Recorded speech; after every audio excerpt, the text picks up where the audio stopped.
our retirement home.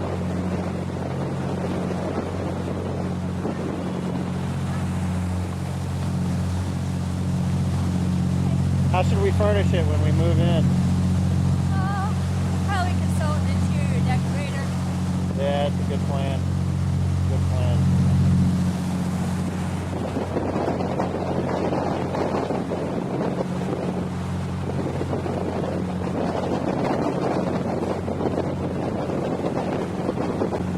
There's the guest house.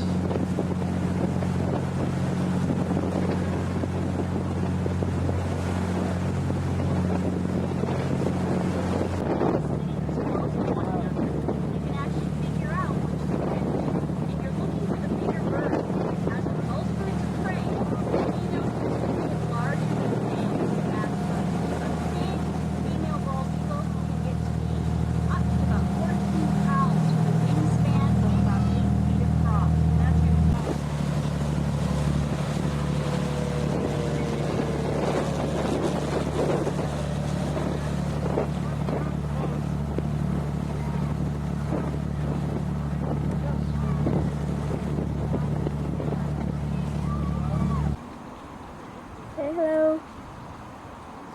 Here we are at the Japanese garden. It's very Japanesey.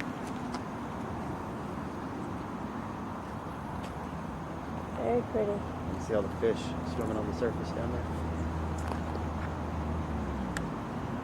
There's the fish swimming on the surface. This is what our backyard almost looks like. Very close. Very close. Well, more like the front with the water running through it.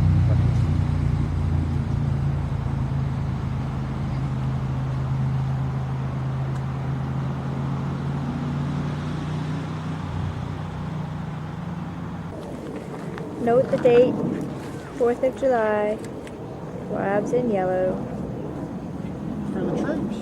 and blue on his shoes. Yellow's for the troops. Uh-huh. But I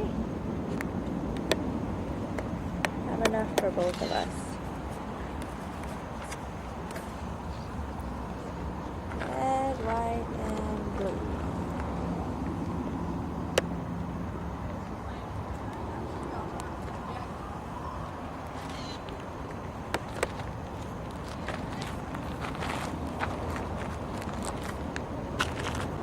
Is this or is this not a Japanese maple?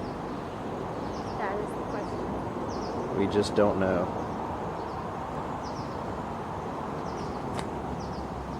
I say yes. Terry's skeptical. I'm not skeptical. They just don't look like maple leaves. Right, but she's not skeptical. Okay, I'm skeptical. The last view of the Japanese garden. But Rob comes from a family with gardening skills, and he probably knows. Yeah, but I work on cars. And my yard has more weeds in it than, well, Your yard? a place with a lot of weeds. Our yard.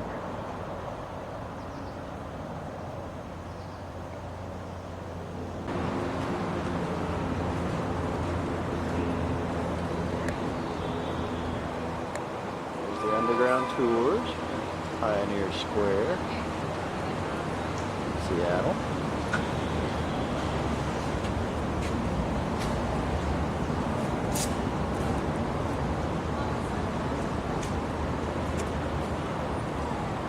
And around this way a little bit.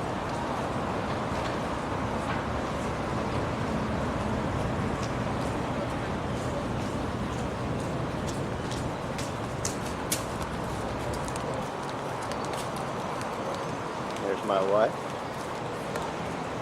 reading her book.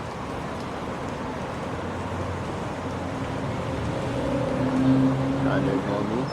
Doing a good job of it.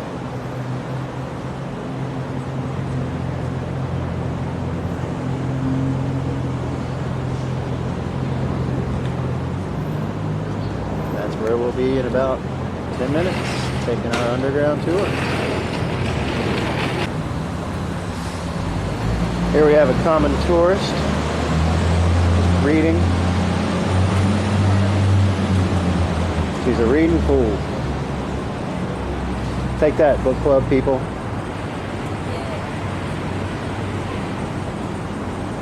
What you reading? How is it?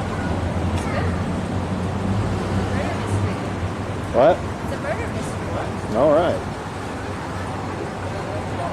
Well, read on there, fine woman. That's fine. Gail's group, they just turned right around the building here. My group kind of took over the alley. I didn't expect to find another group down here.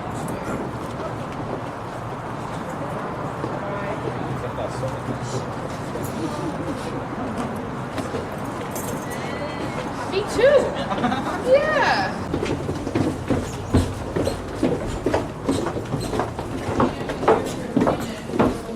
Don't go up the stairs. Just kind of hang out in this area here.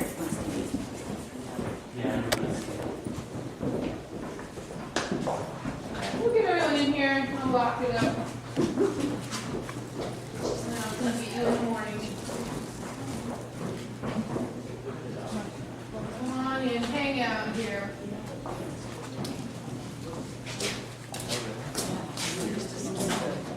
Obviously, this is not old stuff down here. We came and restore some of our things down here.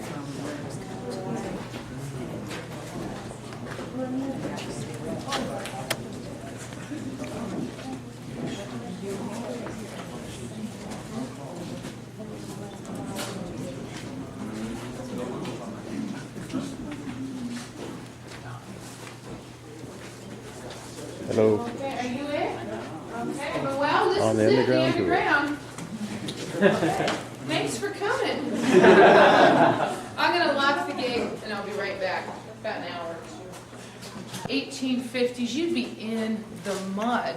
You got the water over there, ankle deep in tide water, cliffs and mud flats. It was a terrible place to build a town. And, excuse me, Joe Nell, by the way, my name's Terry Lynn, in case I forgot to tell you that. Joe Nell, the woman that did the little intro, she painted a nasty picture of Seattle here on the tidal flat, so I don't really need to go into any details, but I can tell you that the fire worked out really well. It was an accidental fire. It began in a cabinet shop, June 6th, 1889, First and Madison, about 4 or 5 blocks from here. And what happened, the young apprentice was melting down glue. Glue used to come in brick form, so you break up the glue, throw it into a pot, open flame underneath. That's a flame. And the glue bubbled over. It caught fire. It's an oil-based product, a grease fire. And he threw water on a grease fire in a wooden town on a windy day with an inadequate water system. It didn't take long. Next door to said cabinet shop was a warehouse. In the warehouse, gunpowder, dynamite, and ammunition. So that catches fire and that blows burning embers across the town. And that's pretty much all she wrote. 12 hours was all it took. The town was destroyed. 32 square blocks, 100 acres, $20 million worth of damage, and nobody died. Yeah, so great. It's a fire. And that's actually why we call it the Great Seattle Fire. A chance to rebuild, start over, fix everything. So, you know, there was a meeting a couple of days after the fire, and the city council, they knew that the business community wanted to start rebuilding right away because they're all about the money. So they came up with a plan. They had this big open air meeting.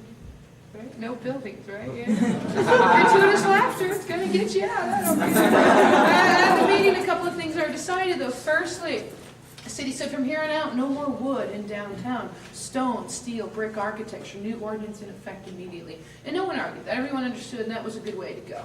Now, the next order of business, a little more complex. The city said our biggest problem, we build too low, right? If the tides are flooding your street, you've got drainage problems, sewage problems, all this stuff, clearly you built too low. And now they said we can fix this by regrading. Regrading, moving dirt. What dirt?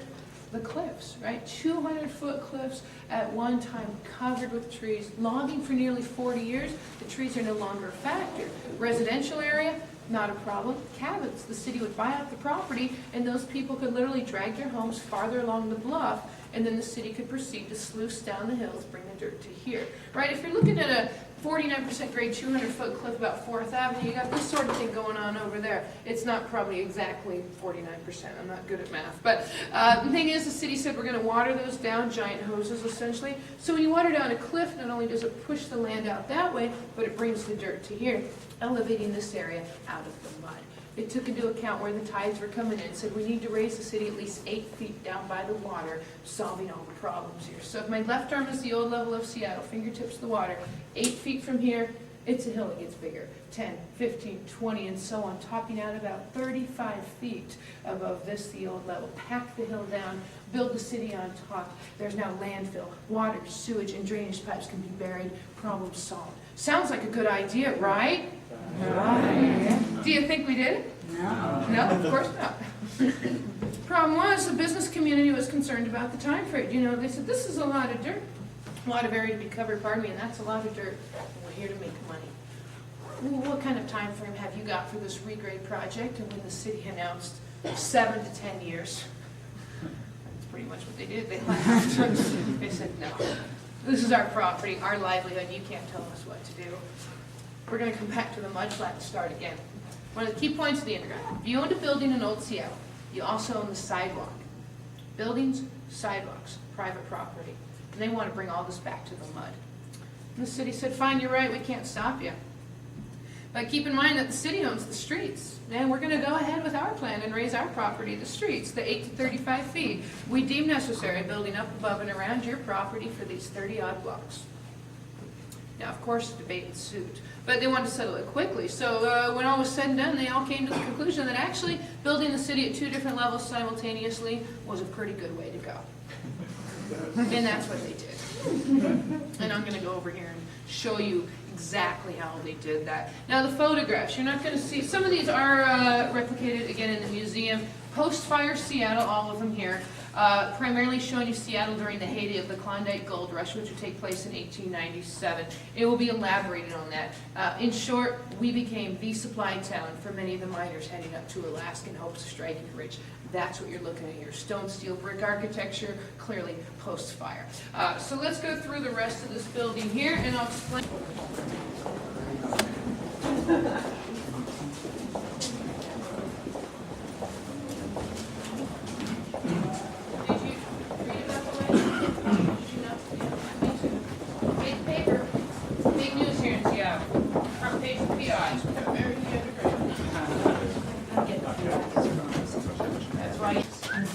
Come on in. Over here. Come on in, you guys. You get the whole group in here. And look, there's another skylight here. Come on in. Look at this one. I get some more. Now watch your head. You're all close to that. There. Come on in. Were you down at Newport when they had those riots in the 4th of July in Huntington where people were driving tanks? Someone took a tank